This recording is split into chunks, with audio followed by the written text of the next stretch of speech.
Fungus needs food to live, and sometimes their food is alive. This is something you may have heard from the HBO hit series The Last of Us. You might be familiar with the fungus mutation that turns ants into insect zombies until it eats them alive. I hope you're finished with your lunch, but that's a topic we'll get into in a future podcast. But is it possible for this to happen to people as depicted on TV? I'm Dawn Stringer with Bonding Over Science. Let's learn more about this scientific mystery.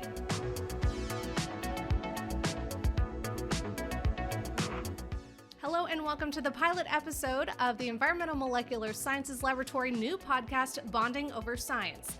On this episode, EMSL Pauling Fellow Mickey Rogers gives us her take on this topic with her knowledge on the impacts of algae on the climate and our health. While it's not fungus, it's another common biological organism impacting our environment and our bodies, raising the question of the long-term impacts of these organisms. Mickey, thank you for joining me in Bonding Over Science. Yeah, thanks for having me. Super excited. Of course. So first of all, tell me about yourself. Yeah, so my name is Mickey Rogers. I grew up in Ohio, visiting the Lake Erie coast a lot when I was a kid. I graduated from the Ohio State University, and now I'm here as a Linus Pauling Distinguished Postdoctoral Research Fellow, and I'm working on the aerosolization of algae. Great, and that's something we're going to be focusing on today. But first, I want to know if you've seen the HBO hit series, The Last of Us, the show that everyone's been talking about.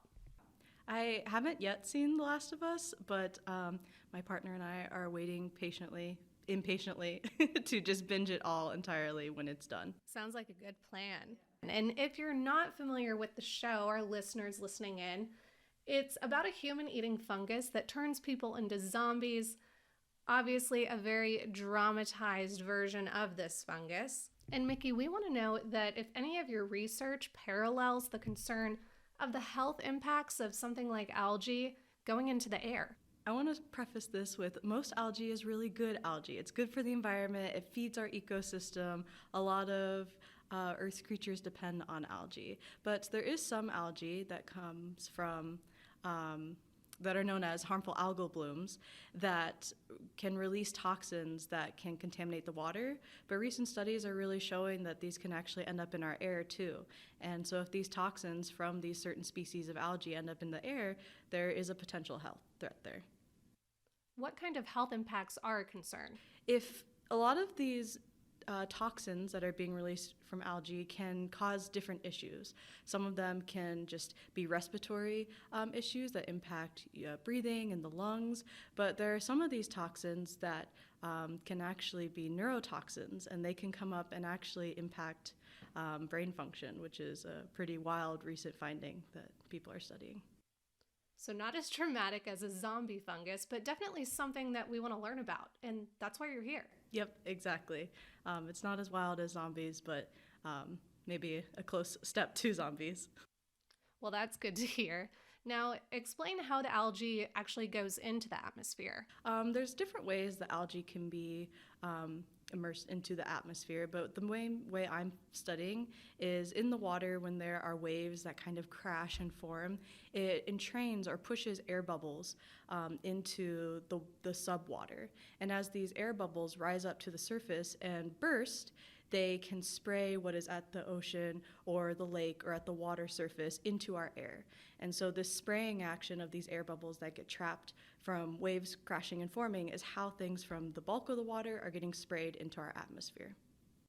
Now, when you hear about this stuff, health impacts are definitely a big concern, but what can this also do to the climate? We really care about what is getting into the air because these different particles that are captured in these aerosols can do a lot of different things in our atmosphere. They can seed or nucleate cloud formation and ice formation. Solar radiation from the sun can shine on these particles, and that can get scattered back down to the earth or back up into the atmosphere. And so understanding what algae and these other species coming from algae are doing in these droplets is really important for us to understand what's happening in our atmosphere. You were talking a little bit about the good algae. So what is it and what does it do? Yeah, so like I said, most of the algae, I think Noah said 99% of algae is our good algae. It's a friend of ours. It's a food source to what's in the ocean and what's in the different Great Lakes and other bodies of water. And so really, all the creatures that are in the water are dependent on this source of algae as a food supply. So when you talk about food supply, that brings me to another pop culture reference.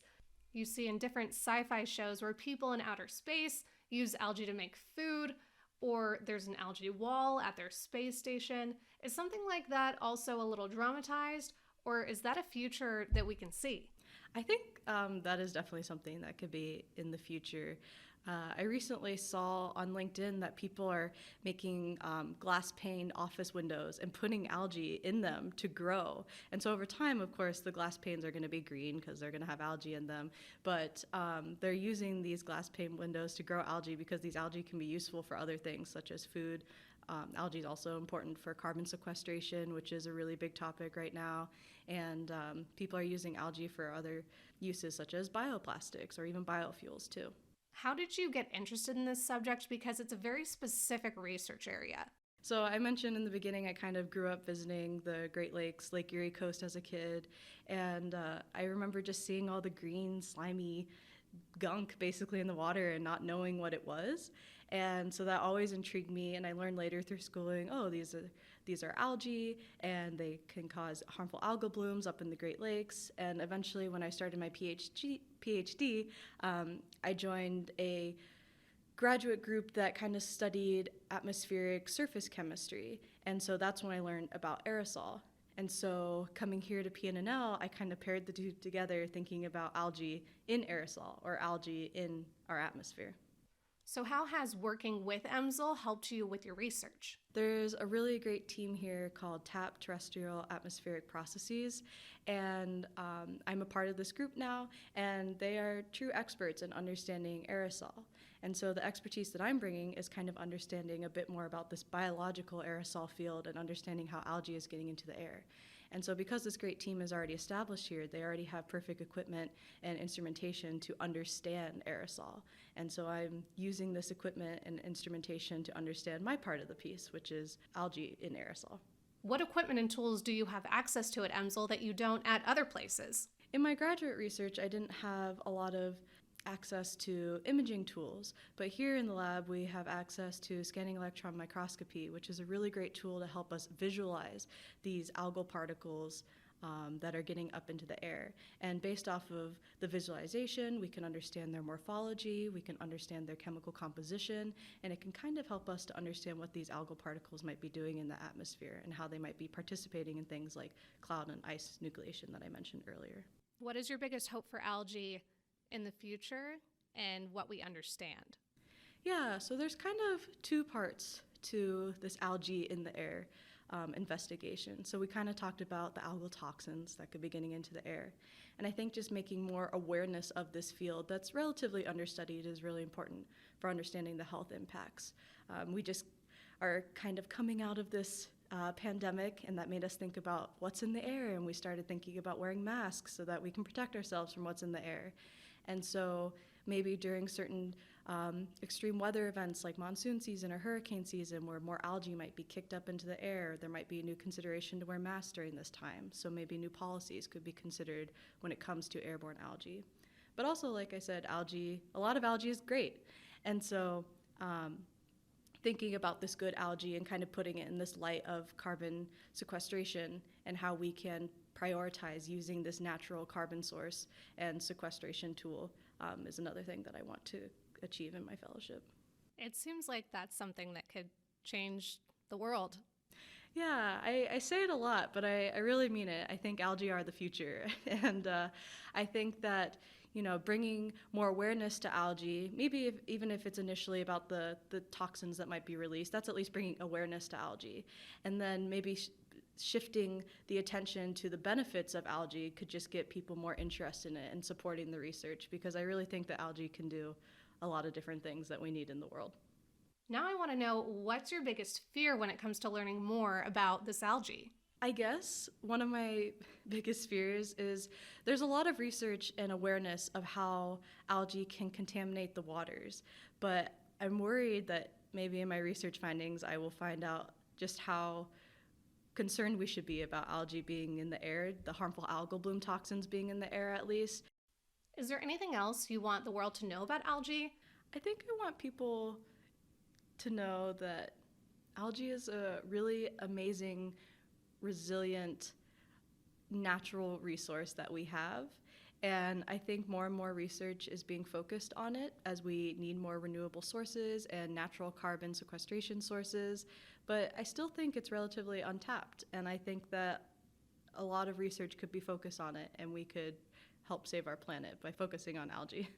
So algae are the future. Put it on a bumper sticker. Yeah, I truly believe it. Yep. Well, Mickey, thank you so much for joining me and bonding over science with me today. Yeah. We really appreciate you being here. Yeah, thanks so much for having me, and definitely working on that bumper sticker for y'all. I love it. There's so much more to algae than what you see on the surface or on movies like Soylent Green. NASA is even sending algae into space in hopes of learning about genes that allow organisms like algae to survive there. Mickey isn't wrong when she says algae are the future. Thank you for listening to Bonding Over Science. I'm Dawn Stringer for the Environmental Molecular Sciences Laboratory. EMSL is a DOE Office of Science national user facility that accelerates scientific discovery and pioneers new capabilities to understand biological and environmental processes across temporal and spatial scales. EMSL leads the scientific community toward a predictive understanding of complex biological and environmental systems to enable sustainable solutions to the nation's energy and environmental challenges. Learn more at emsl.pnnl.gov. That's emsl.pnnl.gov.